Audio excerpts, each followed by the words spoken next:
Hello student, আজকে আলোচনা করতে চলেছি ইনঅর্গানিক কেমিস্ট্রি পিরিয়ড টেবিলে কিছু প্রবলেম। প্রথমত প্রবলেম রয়েছে silicon, sodium, magnesium, phosphorus, beryllium এদের ধাতব ধর্ম অনুসারে সাজাতে হবে। ধাতব ধর্ম মানে মেটালিক প্রপার্টিস। মেটালিক প্রপার্টিস বলতে বোঝায় যে সমস্ত এলিমেন্টগুলো সহজে ইলেকট্রন বর্জন করে তাদের আমরা মেটালিক প্রপার্টিস বলবো, অর্থাৎ সাইজ বেশি মানে মেটালিক প্রপার্টিস বেশি হবে। তো প্রথমত আমরা দেখব যে এই এলিমেন্টগুলো পিরিয়ড টেবিলে কে কোথায় অবস্থান করেছে সেটা আমাদের জানবো। দেখো এখানে সোডিয়াম, ম্যাগনেসিয়াম আছে, সিলিকন রয়েছে, ফসফরাস, বেরিলিয়াম রয়েছে। তাহলে প্রথম এলিমেন্টগুলোকে পিরিয়ড টেবিলে সাজিয়ে নিই। সোডিয়াম রয়েছে, তারপরে ম্যাগনেসিয়াম, তারপরে এখানে অ্যালুমিনিয়াম নেই, তারপরে সিলিকন আছে, তো আমি অ্যালুমিনিয়ামটা লিখে ফেলছি। এই সিলিকন রয়েছে অ্যান্ড ফসফরাস রয়েছে, আর এই অ্যালুমিনিয়ামের আমরা কোনো এলিমেন্ট নেই এটা লিখেছি, তো বেরিলিয়াম এখানে রয়েছে। তাহলে আমরা জানি যতই লেফটে এলিমেন্টগুলো ধাতব ধর্ম বেশি হয়। তাহলে লেফটে কী আছে? সোডিয়াম, তারপরে ম্যাগনেসিয়াম, তারপরে অ্যালুমিনিয়াম, তারপরে সিলিকন, তারপরে ফসফরাস। তো আমরা বা জানি যে কোনো একটা গ্রুপের ক্ষেত্রে যতই নিচে নামবো ততই কিন্তু মেটালিক প্রপার্টিস বেশি হয়। তাহলে বেরিলিয়ামের তুলনায় ম্যাগনেসিয়ামের মেটালিক প্রপার্টিস বেশি। বেরিলিয়ামের তুলনায় ম্যাগনেসিয়ামের মেটালিক প্রপার্টিস বেশি। তাহলে আমরা কী হলো না, সবচেয়ে বেশি মেটালিক প্রপার্টিস সোডিয়াম, তারপরে ম্যাগনেসিয়াম, তারপরে বেরিলিয়াম, তারপরে সিলিকন, তারপরে ফসফরাস। তাহলে এখানে রাইট অ্যান্সার আসবে সোডিয়াম, ম্যাগনেসিয়াম, বেরিলিয়াম, সিলিকন, তারপরে ফসফরাস। এইটা হবে এখানে রাইট আনসার। তারপরে রয়েছে দুইটা, ফ্লুরিন, ক্লোরিন, ব্রোমিন, আয়োডিন। জারণ ধর্ম এখানে প্রকাশ করতে বলছে। জারণ ধর্ম মানে ইলেকট্রনকে গ্রহণ করবে। যার সাইজ ছোটো তার ইলেকট্রন গ্রহণ সবচেয়ে খুব ভালো হবে। তো দেখো এই fluorine, chlorine, bromine, iodine, fluorine, chlorine, bromine, iodine এগুলো একই গ্রুপে রয়েছে। টপ টু বটম করলে সাইজটা ধীরে ধীরে বৃদ্ধি পায়। তার মানে ইলেকট্রন গ্রহণ করার প্রবণতা বেশি হয় ফ্লুরিনে। ফ্লুরিন যেহেতু বেশি ইলেকট্রন গ্রহণ করতে পারবে তাহলে ফ্লুরিনে জারণ ধর্ম বেশি হবে। তাহলে এখানে জারণ ধর্ম বেশি হবে ফ্লুরিন, তারপরে ক্লোরিন, তারপরে বিআর, তারপরে আই। কেমন? তাহলে এইরকম অর্ডার থাকবে। Next number 3, PBO, magnesium oxide, zinc oxide এদের ক্ষারীয় ধর্ম কী হবে? এদের ক্ষারীয় ধর্ম আমাদের বিচার করতে হবে। দেখো কী কী আছে, lead oxide, magnesium oxide, zinc oxide. তো ম্যাগনেসিয়াম অক্সাইড MgO, পিবিও আছে, ZnO আছে। তো ম্যাগনেসিয়াম অক্সাইড দেখো এস ব্লকের ক্ষারীয় চরিত্র সবচেয়ে বেশি হয়। এস ব্লক এলিমেন্টে ক্ষারীয় চরিত্র সবচেয়ে বেশি হয়। তাহলে ম্যাগনেসিয়াম অক্সাইডের ক্ষারীয় চরিত্র সবচেয়ে বেশি। এবার দেখো লেড আর জিঙ্ক। জিঙ্ক রয়েছে ফোর্থ পিরিয়ড। জিঙ্ক রয়েছে fourth period. Fourth period element হচ্ছে জিঙ্ক। আর লেড রয়েছে দেখো carbon, silicon, germanium, tin, lead, PB 2, 3, 4, 5, 6 sixth period element. তো স্বাভাবিকভাবে জিঙ্কের তুলনায় লেডের ক্ষারীয় ধর্ম বেশি হবে, কারণ সিক্স পিরিয়ড এলিমেন্ট মানে তার সাইজটা বেশি হবে। তাহলে সাইজ বেশি হওয়ার জন্য লেড অক্সাইডের আমরা দেখব যে ক্ষারীয় চরিত্র বেশি জিঙ্ক অক্সাইড তুলনায়। তাহলে এখানে সঠিক ক্রম হবে ম্যাগনেসিয়াম অক্সাইড বেশি, তারপরে লেড অক্সাইড, তারপরে জিঙ্ক অক্সাইড। অর্থাৎ এখানে সঠিক অর্ডার হবে এইটা। তারপরে রয়েছে 4 নম্বর প্রবলেমটা, সোডিয়াম, কপার, জিঙ্ক এদের ধাতব ধর্ম কী হবে? দেখো সোডিয়াম, কপার, জিঙ্ক এদের ধাতব ধর্ম কী হবে? দেখো সোডিয়াম, কপার, জিঙ্ক রয়েছে। তো ধাতু হচ্ছে এস ব্লকে ধাতব ধর্ম বেশি হয়। এস ব্লক এলিমেন্ট তার ধাতব ধর্ম বেশি হবে। ধাতব ধর্ম বেশি। কেমন? তাহলে এস ব্লক এলিমেন্ট এখানে আছে শুধুমাত্র সোডিয়াম। তাহলে সোডিয়ামে ধাতব বেশি হবে। আচ্ছা, ডি ব্লকের ক্ষেত্রে কোপার আর জিঙ্ক আছে। তো আমরা জানি বা এটা মনে রাখতে হবে যে কোপারের তুলনায় জিঙ্কের রেডিয়াসটা বেশি হয়। আর রেডিয়াস বেশি হলে মানে ব্যাসার্ধ যদি বেশি হয় তার ধাতব বেশি হবে। তাহলে কোপারের তুলনায় জিঙ্কের ধাতব বেশি। কেন বেশি হয় না? জিঙ্কের ক্ষেত্রে ডি উপকক্ষে যে ইলেকট্রনগুলি থাকে তার রিপালশনটা অনেক বেশি হয়। ওই রিপালসিভ ফোর্সের কারণে জিঙ্কের রেডিয়াসটা বেশি হয়। তাহলে সোডিয়াম আসবে, তারপরে জিঙ্ক আসবে, তারপরে কপার আসবে, এইরকম অর্ডার আসবে। তারপরে 5 নম্বরটা, 5 নম্বর হচ্ছে Al2O3 আছে, P2O5, Cl2O7 এবং SO3 আছে। এদের আম্লিক ধর্ম কার বেশি হবে?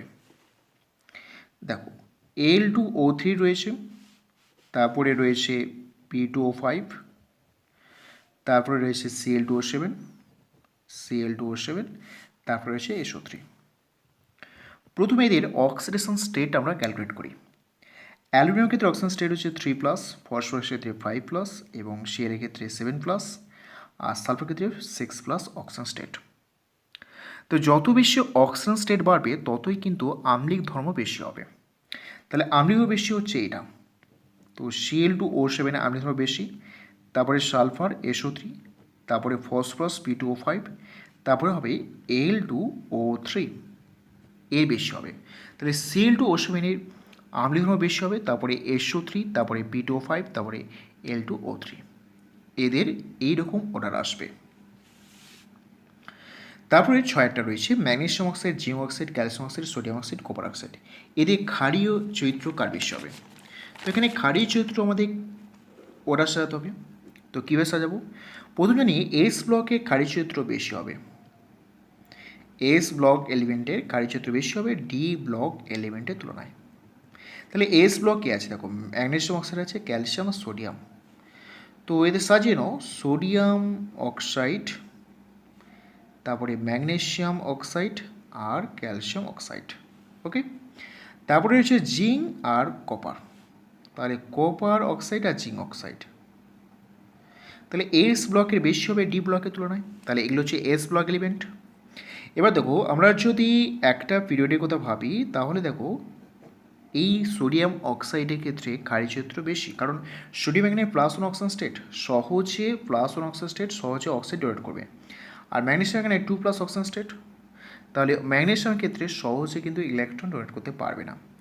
আর ক্যালসিয়াম দেখো 2+, তাহলে আবার ম্যাগনেসিয়াম ক্যালসিয়ামের মধ্যে চার্জ একই হয়ে গেছে, কিন্তু এখানে সাইজটা বেশি হয়ে গেছে।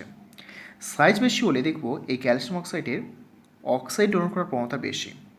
তাহলে প্রথম বেশি হবে সোডিয়াম, কারণ সোডিয়াম +1 অক্সিজেন স্টেট। তারপরে কী হবে? ক্যালসিয়াম অক্সাইড, কারণ ক্যালসিয়াম +2 এবং সাইজ বড়ো। আর তারপরে হচ্ছে ম্যাগনেসিয়াম +2 কিন্তু সাইজটা ছোটো। আর এই দুটোর মধ্যে দেখো সাইজটা বেশি বড় হয় জিঙ্কের ক্ষেত্রে। তাহলে এরপরে জিঙ্ক আসবে, তারপর আসবে কপার অক্সাইড, এইরকম। তা প্রথম দেখব এদের অক্সাইড ডোনেট করার প্রবণতা। যেহেতু সোডিয়াম +1 অক্সিজেন স্টেট, তাহলে সোডিয়াম বেশি করে অক্সাইড ডোনেট করবে। আর তারপরে ম্যাগনেসিয়াম এবং ক্যালসিয়াম মধ্যে calcium +2 oxygen state, calcium size বড়ো ম্যাগনেসিয়ামের তুলনায়, তাহলে ক্যালসিয়াম সহজে অক্সাইড ডোনেট করতে পারবে। তো এইরকম অর্ডার আসবে। তারপরে রয়েছে এইটা Sp2O3, N2O5 আর H2O3, এদের আম্লিক চরিত্র কার বেশি হবে? দেখো আম্লিক চরিত্র কার বেশি হবে আমাদের এটা খুঁজে বের করতে হবে। কেমন? Sp2O3, N2O5 আর H2O3। তাহলে প্রথমে এদের অক্সিজেন স্টেট ক্যালকুলেট করে নিই। দেখো নাইট্রোজেন এখানে +5 অক্সিজেন স্টেট, এটা +3, এটা হচ্ছে +3 অক্সিজেন স্টেট। আবার দেখো এদের গ্রুপে রয়েছে নাইট্রোজেন ফার্স্ট, এটা নাইট্রোজেন আর আর্সেনিক অ্যান্টিবনি, আর্সেনিক রয়েছে আর অ্যান্টিবনি Sp2O3। যতই আমরা টপ থেকে বটমে আসবো ততই কিন্তু সাইজ বৃদ্ধি পায়, আর সাইজ বৃদ্ধি পেলে তাদের রেডিয়াসটা বৃদ্ধি পাবে। তো +5 অক্সিজেন স্টেট, এটা +3 এবং এটা +3, তাহলে এদের মধ্যে টপ থাকবে নাইট্রোজেন +5 অক্সিজেন স্টেট বেশি হবে।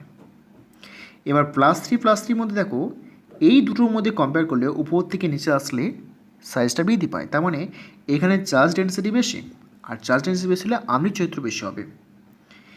H2O3 আম্লিক চরিত্র বেশি হবে, তারপরে Sp2O3, এদের আম্লিক চরিত্র বেশি হবে। তাহলে এইটা হবে এখানে সঠিক অর্ডার। তারপরে 8 নম্বরটা বলেছে এদের পোলার বন্ড। কোনগুলো পোলার বন্ড এবং তাদের সঠিক ক্রম কীভাবে সাজাতে হবে? দেখো পোলার বন্ড তাদের সৃষ্টি হবে যখন ডিফারেন্ট অ্যাটম দ্বারা বন্ড সৃষ্টি হবে। তাহলে এখানে দেখো ডিফারেন্ট অ্যাটম হচ্ছে বোরনের সঙ্গে Cl যুক্ত আছে, বেরিয়ামের সঙ্গে Cl যুক্ত আছে, ব্রোমিনের সঙ্গে Cl যুক্ত আছে, সিলের সঙ্গে Cl যুক্ত আছে। তাহলে এইগুলো প্রত্যেকটা পোলার বন্ড, কারণ Cl মাইনাস Br প্লাস, এই Cl minus Br positive charge, এই Cl মাইনাস এটা পজিটিভ চার্জ, এগুলো প্রত্যেকটা পোলার, আর এটা কিন্তু নন পোলার। এবার এদের পোলারিটি কখন বেশি হবে? যত বেশি ইলেকট্রোনেগেটিভ ডিফারেন্স হবে তত বেশি পোলার। তাহলে এখানে দেখো Cl অ্যাটমটা কমন, তাহলে বেশি ইলেকট্রোনেগেটিভ কী হয়? Br বেশি ইলেকট্রোনেগেটিভ, তারপরে বোরন, তারপরে বেরিয়ামের ইলেকট্রোনেগেটিভ কম, তাহলে এখানে কম মানে ডিফারেন্সটা বেশি হবে, তাহলে পোলার বন্ড হবে প্রথম এইটা, বেরিয়ামের সঙ্গে Cl বন্ডটা বেশি পোলার, তারপরে বোরনের সঙ্গে Cl, তারপরে বিআরের সঙ্গে Cl, আর সবচেয়ে নন পোলার হচ্ছে Cl বন্ড Cl। তাহলে এইরকম অর্ডার আসবে, অর্থাৎ মোর ইলেকট্রোনেগেটিভ ডিফারেন্স মোর পোলার। কেমন? তারপরে এটা রয়েছে NO2 L2O3 SiO2 ClO2। এদের মধ্যে দেখো NO2 আছে, L2O3 আছে, SiO2 আছে, ClO2 আছে। তাহলে এলিমেন্টগুলো কে কোথায় রয়েছে একটু সাজিয়ে ফেলতে হবে। কেমন? তাহলে অ্যালুমিনিয়াম রয়েছে, তারপরে সিলিকন রয়েছে, তারপরে থাকে ফসফরাস, সালফার, ক্লোরিন। তো এই দুটো এলিমেন্ট নেই। ফসফরাস পরে নাইট্রোজেন আছে, তাহলে প্রত্যেকটা এদের আমরা অক্সিডেশন স্টেটটা ক্যালকুলেট করি। এখানে +3 অক্সিজেন স্টেট, SiO2 এখানে +4 অক্সিজেন স্টেট, ClO2 আছে এখানটাও +4 অক্সিজেন স্টেট, আর নাইট্রোজেন NO2 আছে এখানেও +4 অক্সিজেন স্টেট। তাহলে দেখো +4 অক্সিজেন স্টেটগুলো এরকম রয়েছে, তাহলে সবচেয়ে চার্জ ডেন্সিটি বেশি হবে নাইট্রোজেন, কারণ নাইট্রোজেন সাইজ ছোটো। কেমন? নাইট্রোজেন সাইজ ছোটো, তাহলে সাইজ ছোটো হলে নাইট্রোজেন +4 অক্সিজেন স্টেট বেশি, মানে আম্লীয় চরিত্র বেশি হবে। তারপরে আমরা দেখো ফ্রম লেফট টু রাইট, যতই ডান দিকে যাব সাইজটা ছোটো হয়ে যায়, ছোটো হলে এই চার্জ ডেন্সিটি বেশি হবে। তারপরে SiO2, তারপরে আসবে L2O3। তাহলে এইরকম হবে এদের সঠিক অর্ডার। তারপরে রয়েছে এটা ক্ষেত্রে ক্ষারীয় চরিত্র আমাদের প্রকাশ করতে হবে। দেখো 10এরটা ক্ষারীয় চরিত্র আমরা প্রকাশ করব, sodium oxide, boron oxide, aluminium oxide, magnesium oxide. এবার দেখো কে কোথায় আছে আমরা সাজিয়ে ফেলি। সোডিয়াম রয়েছে, তারপরে ম্যাগনেসিয়াম রয়েছে, তারপরে অ্যালুমিনিয়াম রয়েছে, আর বোরনটা ঠিক উপরে আছে। তাহলে এর অক্সাইড এরকম আছে ম্যাগনেসিয়াম অক্সাইড, L2O3, আর বোরনের অক্সাইড এটা আছে। তাহলে যতই আমরা দেখব যে +1 oxygen state, 2+ oxygen state, 3+ oxygen state, 3+ oxygen state. তাহলে দেখো এখানে +1 অক্সিজেন স্টেট মানে কি সহজে অক্সাইড ডোনেট করবে, কারণ উইক অ্যাট্রাকশন ফোর্স এবং সাইজ বড়ো, রাইট? সাইজ বড়ো, weak attraction force, oxide donate করবে বেশি। তারপরে এটা হবে। আবার এই দুটোর মধ্যে আমি এখানে দেখব যে অ্যালুমিনিয়ামটা বেশি হবে, কারণ অ্যালুমিনিয়ামটা সাইজ বড়ো, দুটোই চার্জ একই, সাইজ বড়ো, তাহলে লো চার্জগুলো বেশি করে অক্সাইড ডোনেট করবে, আর সাইজ বড়ো অক্সাইড ডোনেট করবে বেশি। তাহলে এদের অর্ডার হবে এরকম, sodium oxide, magnesium oxide, L2O3, আর B2O3, এইরকম আসবে। তারপরে দেখো তারপরে 11টা Cl2O7 আছে, P4O10 আছে, SO3 আছে, B2O3 আছে। সর্বাধিক আম্লিক, মানে সর্বাধিক আম্লিক কোথাও অর্থ হচ্ছে সর্বাধিক হাই পজিটিভ চার্জ। তাহলে প্রত্যেকটা অক্সিজেন স্টেট ক্যালকুলেট করা আছে।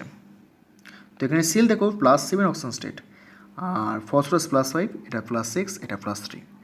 যেহেতু +7 অক্সিজেন স্টেট হচ্ছে হাই পজিটিভ চার্জ, তাহলে এখানে দেবো আম্লিক চরিত্র বেশি হবে। ওকে, তাহলে এটা হচ্ছে আম্লিক চরিত্র বেশি। তারপরে এদের মধ্যে অ্যাম্ফোটেরিক ক্যারেক্টার। তো অ্যাম্ফোটেরিক ক্যারেক্টার কারা হবে? অ্যাম্ফোটেরিক ক্যারেক্টার হচ্ছে যারা হবে যে সমস্ত অক্সিজেনের মধ্যে উভয় গুণ বর্তমান থাকবে, অর্থাৎ অ্যাসিড এবং ক্ষার দুটোই গুণ বর্তমান থাকবে, তারা হচ্ছে অ্যাম্ফোটেরিক ক্যারেক্টার। তাহলে এখানে হবে LOH3 হচ্ছে অ্যাম্ফোটেরিক ক্যারেক্টার। পরের ক্ষেত্রে এখানে জিঙ্ক অক্সাইড অ্যাম্ফোটেরিক ক্যারেক্টার, এবং তার সঙ্গে SnO অ্যাম্ফোটেরিক ক্যারেক্টার দেখায়। তো যেহেতু 1 অপশান চুজ করতে হলে ZnO হবে, আর 2 অপশান চুজ করলে SnOটাও কিন্তু অ্যাম্ফোটেরিক ক্যারেক্টার দেখায়, right? Thank you for watching this video.